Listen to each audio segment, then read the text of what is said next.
professionalinvestor.com's daily brief.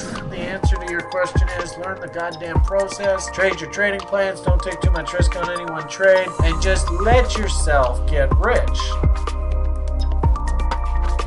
Hello, everyone. Welcome back to the frivolity. As Michael says, it's howdy doody time. It's howdy doody time. Da-do-do-do-do-do-do-do-do. You better be careful, though. We might get a copyright ban if I say too many words of that song. Anyway, welcome back to the frivolity. It is Tuesday, 18th of July, and just FYI, they're putting up another goddamn skyscraper here in this silly city that I live in. The insanity just continues. And what scares me is this is just so classic Asian boom bust economy. So it's boom here, and then one day it's going to bust, and the whole friggin' thing's going to turn into an absolute nightmare. Certainly don't need to do rants about Canada. You guys know what I think about this insanity here, especially on the west coast of this country.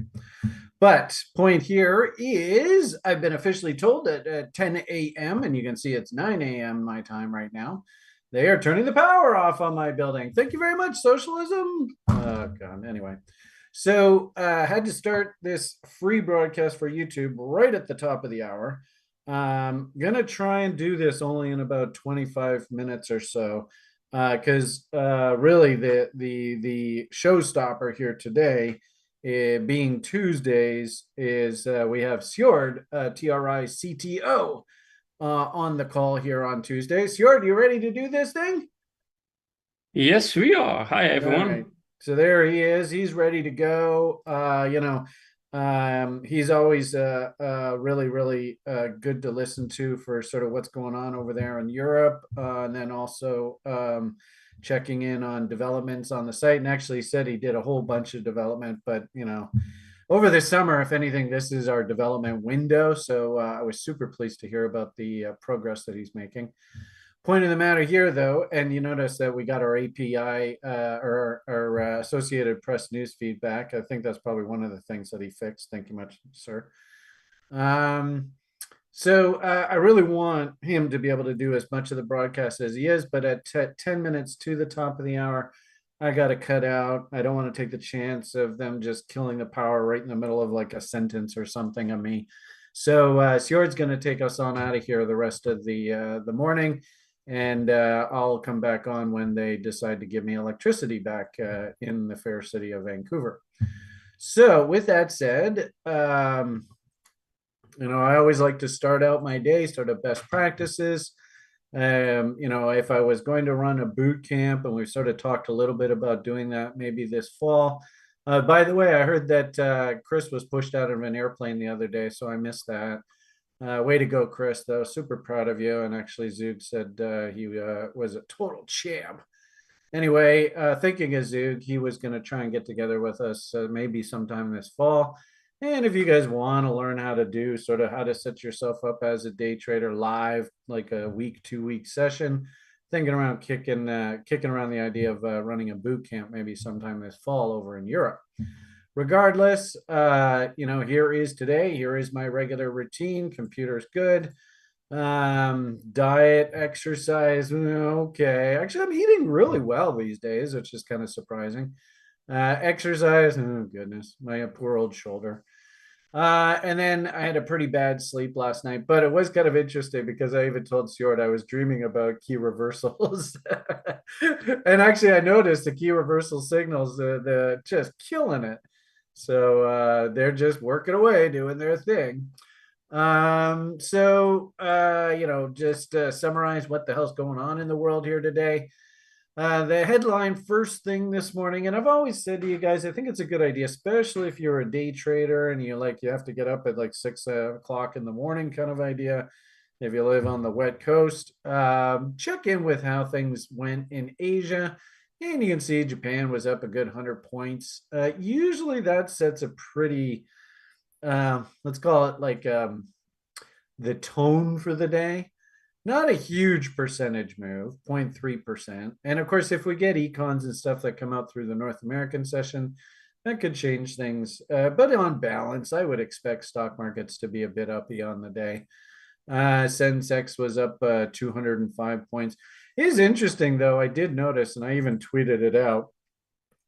I personally think, I mean, you want conspiracy theories? I think that this whole sickness, this whole Wuhan screw over, I think it was all about this. I think, very simply put, China's bankrupt. That it was all a lie.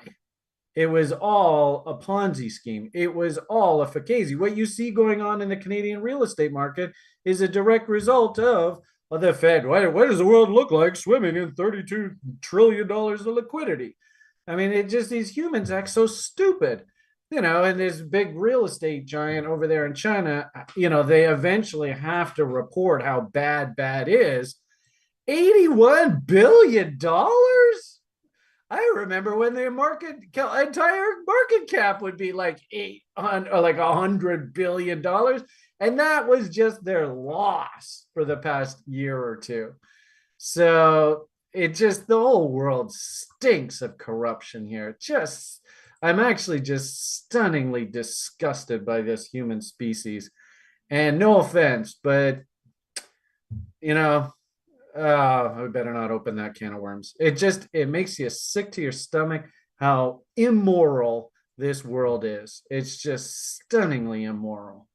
Anyway, I hope, and now the consensus is, it's interesting watching like the headlines and stuff, because now the consensus is that, well, now it turns out China's going to just basically underperform now for the next few years, maybe the next decades or stuff. So, oh God, drives it crazy. I would make the argument point blank that the Jupiter Saturn cross, the Jupiter Saturn Pluto conjunct, that was your pivot. The Jupiter Saturn cross literally was the event where the interest rate and the money cycle turned. In 1980, 81, it was the same thing. In 2000, it was the same thing. Lo and behold, here we are in 2001 or 2021. It was the same damn thing. Nothing changes here. Use that stopwatch up in the sky to help you make good investment decisions.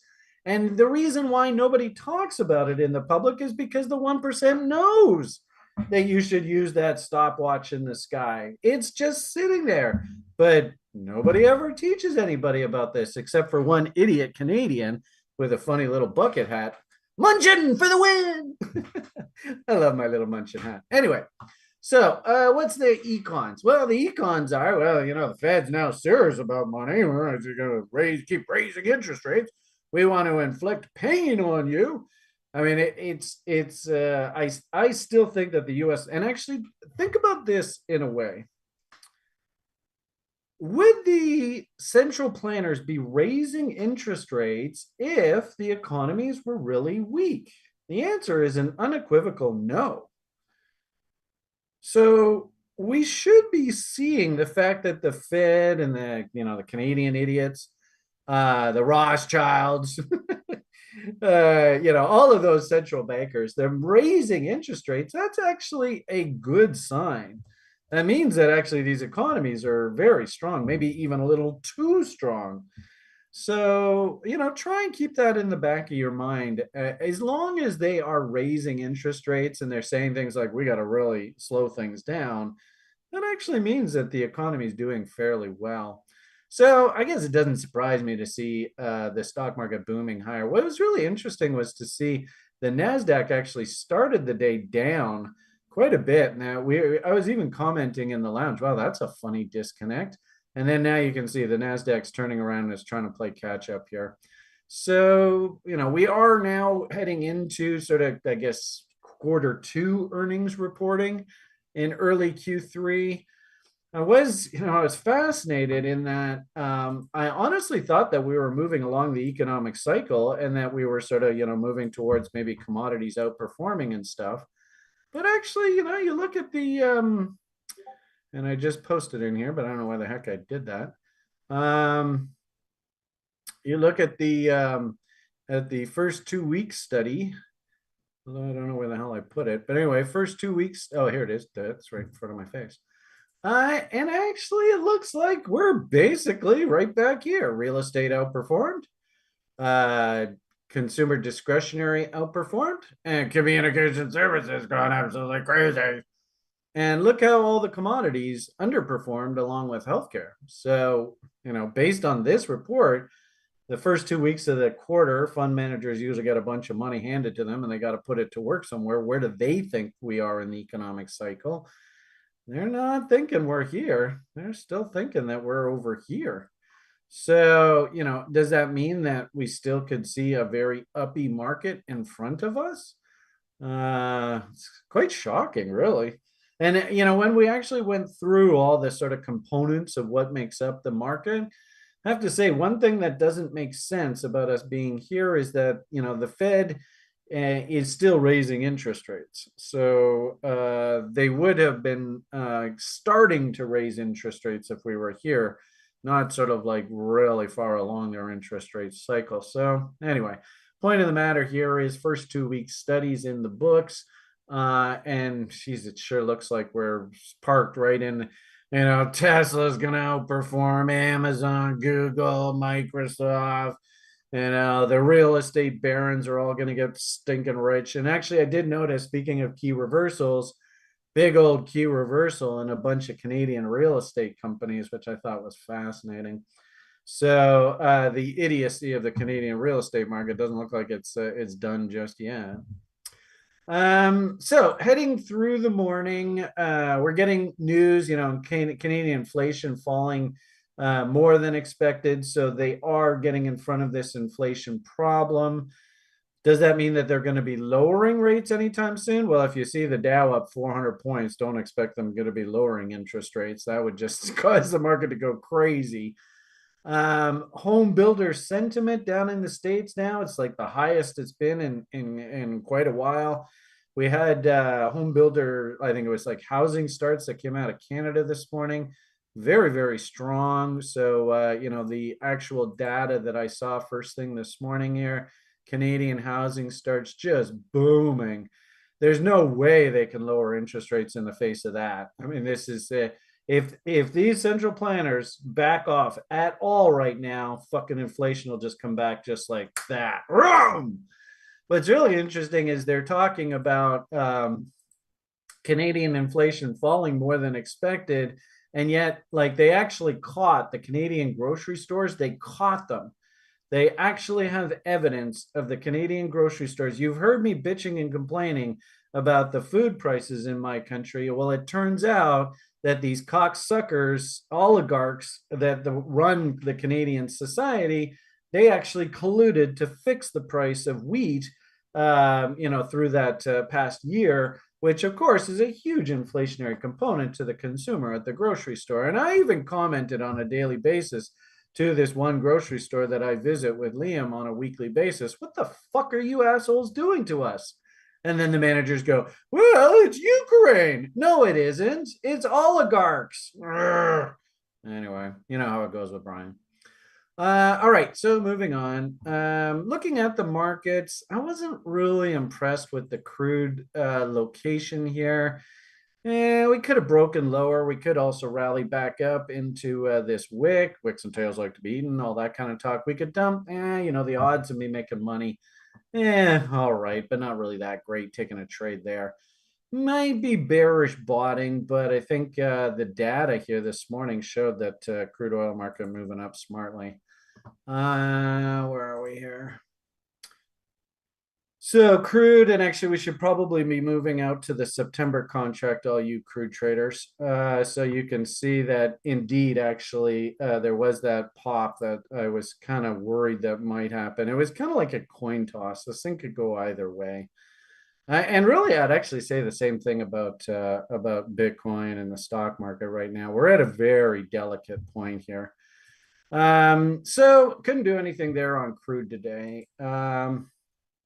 Stock market, I mean, the stock market's getting crazy, and I put out tweets. I mean, the amount of divergences that are starting to form up here, and our OGs pointed this out. There a lot of them are potential right now, so it's not like it's like, oh my God, run for the hills.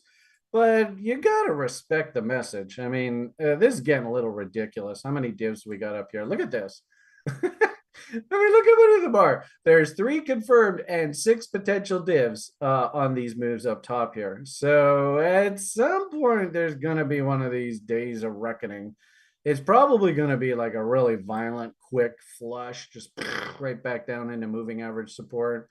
It's usually how these things go. It was interesting to see that the stock market itself, though, like the big blue chip, what am I trying to say here? Old economy, legacy, as Julian would say, it is surging higher here. It's not really the best technical picture, but it is pushing higher here, no doubt about it. So I'm certainly not looking for a trade here, and as we had pointed out on the spreadsheet image there that I just showed you a second ago, this is kind of no man's landy. I really like trade location whenever I'm thinking about these, and I don't have trade location right here. This is just messy. And actually, this was an image you can see where the stock market was actually down a little bit. Mind you, that might have been yesterday's. No, actually, it was today. Because remember, the NASDAQ opened up lower, but it turns out we turned around, moved higher. And so as a result, turns out shorts up top there were maybe a little hasty. And like I said, not really the best trade location. Probably if I'm going to be thinking trade location, I want to probably be thinking, where's my 4-hour chart? I love this ATR script. Oh, it's just so sexy.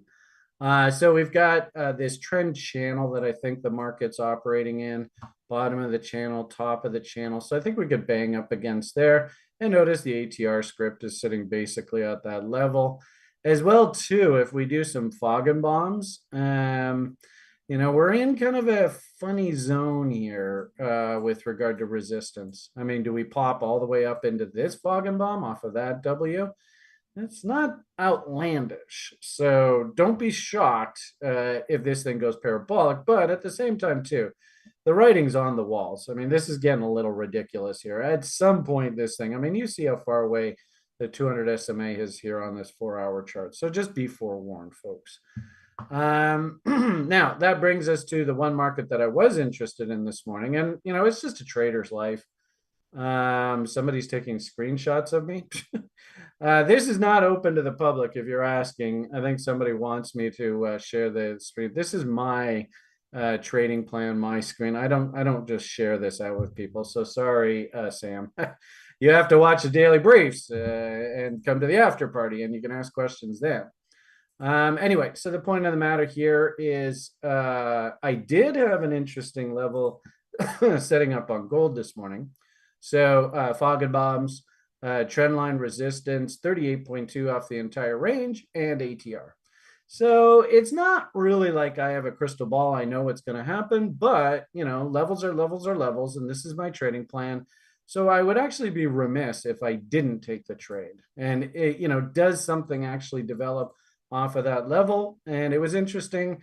Look how many divs. These are 8 different confirmed bear divs all setting up through here, heading into the euro close, double top. I mean, everything's set up. So I was like, I got to take the trade. I mean, it's just this is my plan.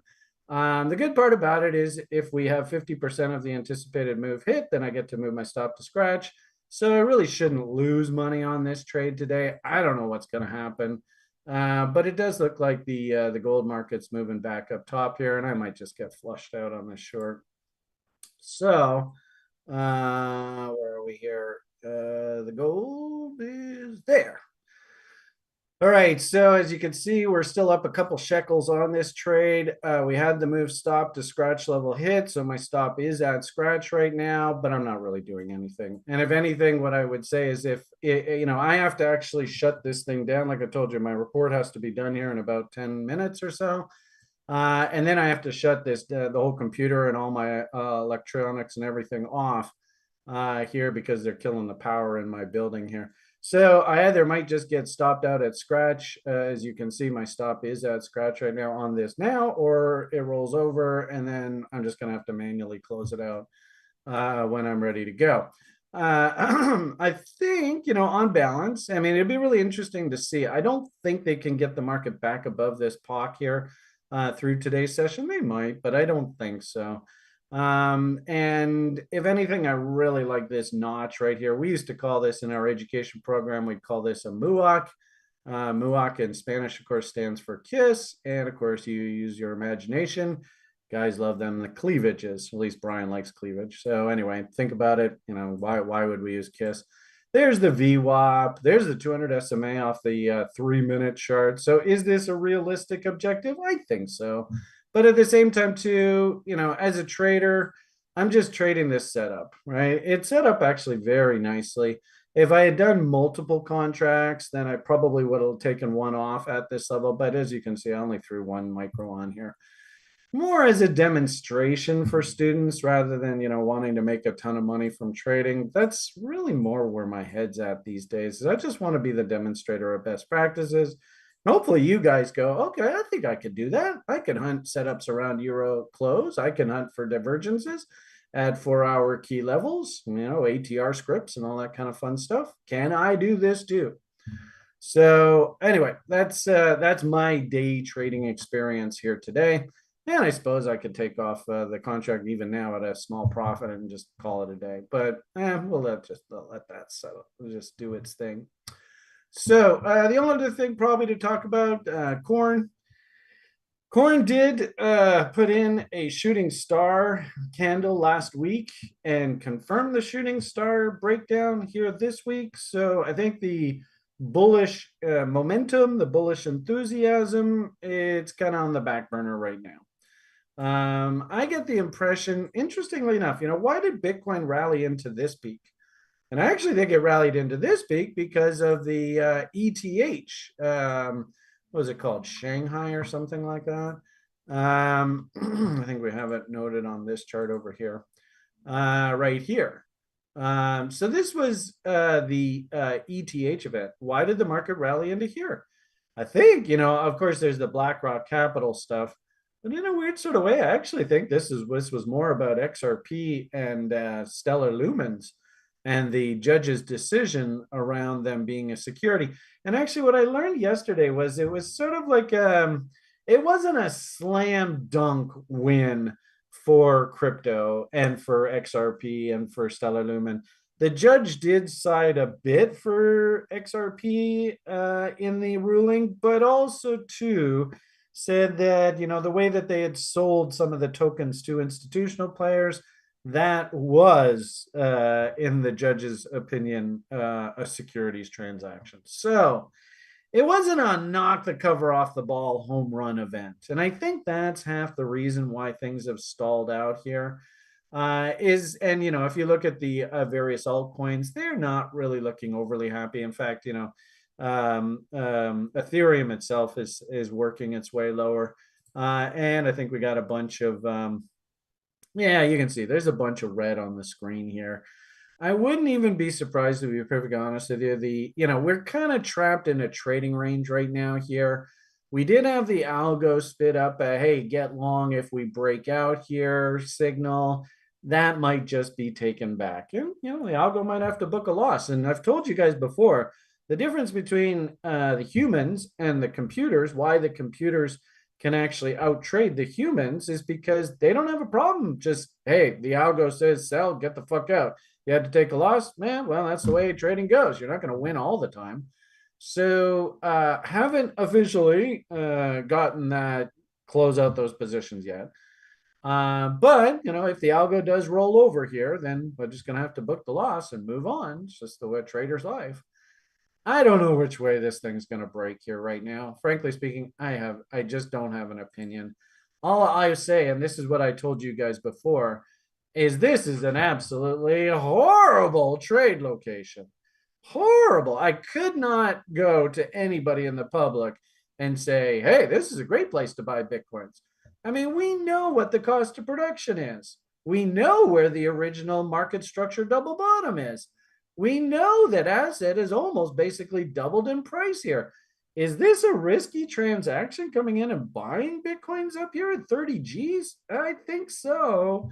So just understand, and if you want to take a screenshot or something, keep it nice and simple for you. I actually think that this is our trading range, and it is pretty damn wide. We could very easily crank right back up to the top of the megaphone. And, it is the summer silly season. Maybe they're waiting for the Fed event, and then following that Fed event, that's when we get the rally back up top. But we could very easily also dump back down against these lows because remember, this was a V bottom. This was all about BlackRock and Larry Fink and oh, I'm all about hope. Buy my stock, BlackRock, because it's all about hope. Give me a break. All right. If anything, that's probably absolute perfect note to end off on. So just be forewarned. Markets never move in a straight line indefinitely. And if anything, the fact that we have M's and we're working our way down, then you have a V and the market just spikes straight up. Well, don't be surprised if we have to come right back down and test that low. And notice how the 200 SMA on this daily chart and this trend line, we could just easily come down, tag that douche, right? And we still would be making higher lows on the price chart. And higher lows and higher highs defines a bull market. So it's not really like this is a bear. It's just this is a horrible trade location. And if anything, that's probably got to be the message here.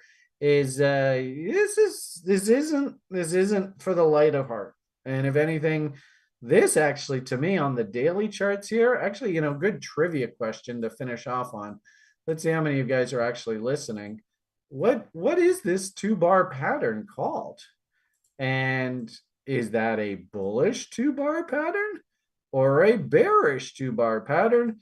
And then finally, has it actually confirmed? Hint, hint, hint. Yes, it has. So, I don't really, I'm not in the business of crystal balling. You know that.